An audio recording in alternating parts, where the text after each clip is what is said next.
Si ta liberté ressemble à de la dispersion, alors ce n'est pas de la liberté.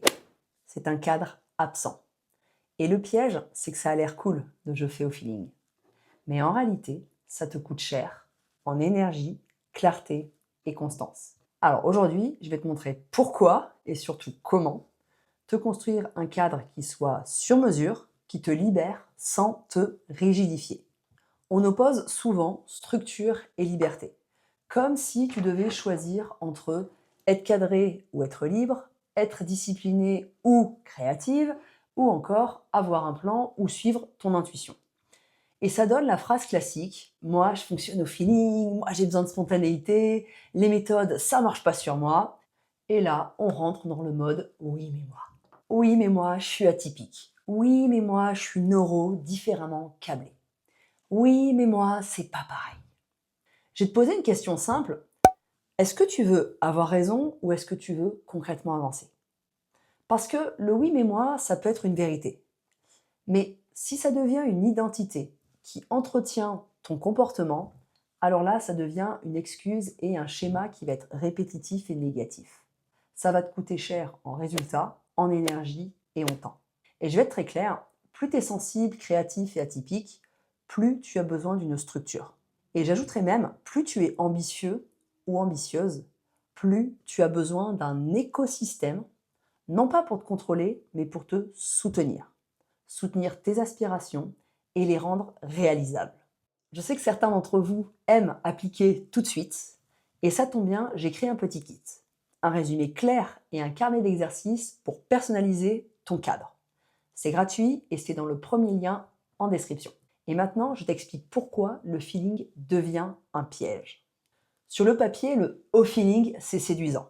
Mais dans la vraie vie, ça crée souvent dispersion mentale, décision au dernier moment, surcharge invisible, culpabilité de ne pas tenir, et alternance de j'y vais à fond et je m'écroule.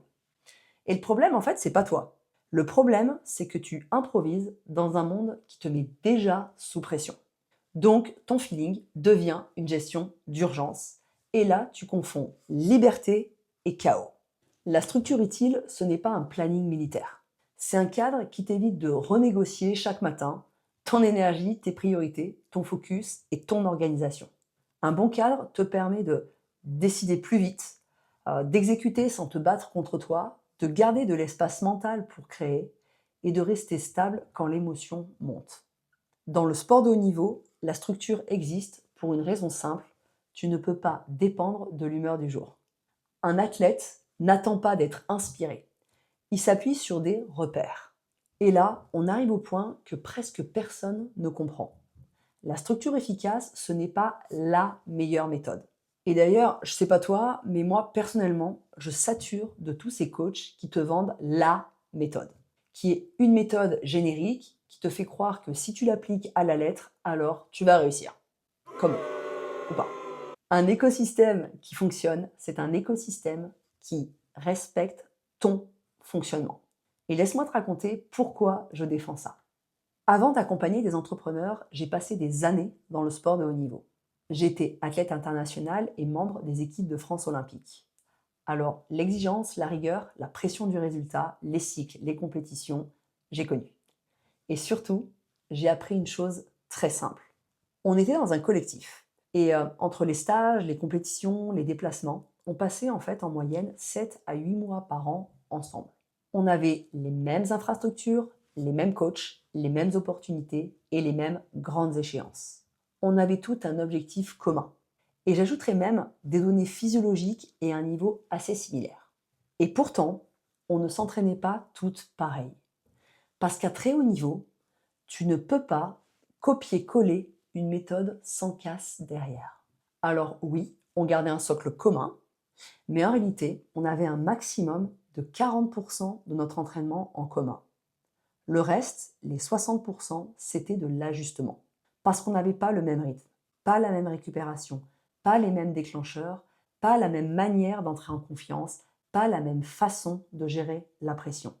Et plus on approchait des grandes échéances olympiques, plus cette logique, elle s'accentuait. On basculait presque sur un ratio inverse. 20% de fondamentaux, 80% de personnalisation. Parce que c'est comme ça. qu'on fabrique l'élite. Pas avec des recettes, mais avec un cadre commun et une stratégie adaptée à chaque athlète. Et en entrepreneuriat, c'est exactement pareil. Donc, si tu es multipotentiel, créatif, créative, rapide, sensible, tu n'es pas instructurable. Tu es juste en train d'essayer de performer sans un système qui te soutient. Résultat, tes idées s'empilent, l'énergie part dans tous les sens et le mental sature. Et t'appelles ça la liberté.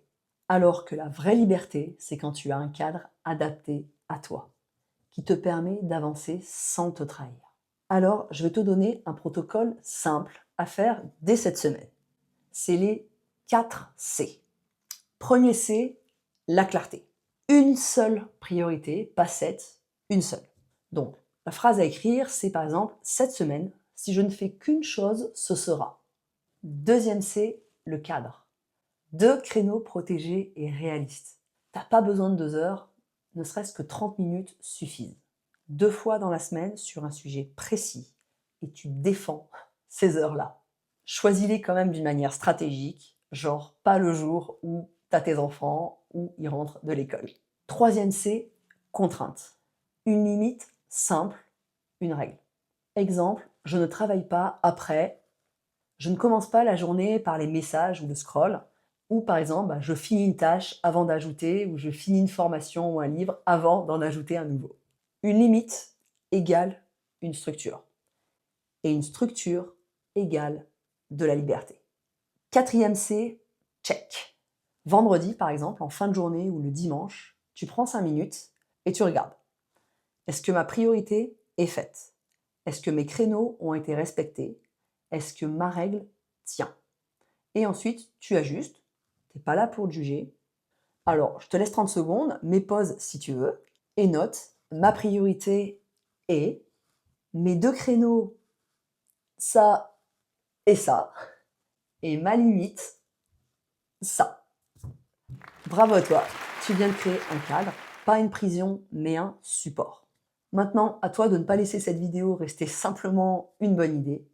Si tu veux passer de la compréhension à l'exécution, télécharge le kit cadre sur mesure. C'est le premier lien qui est dans la description de cette vidéo. Le but n'est pas de te pousser, le but est de te soutenir. Écris-moi en commentaire. Ma liberté aujourd'hui me disperse, surtout via. Sois honnête avec toi. Je lis tout. Et si tu veux la suite logique, un épisode 2 est en cours de tournage et je t'expliquerai comment ce n'est pas un problème de motivation, mais un problème de cadre et d'activation.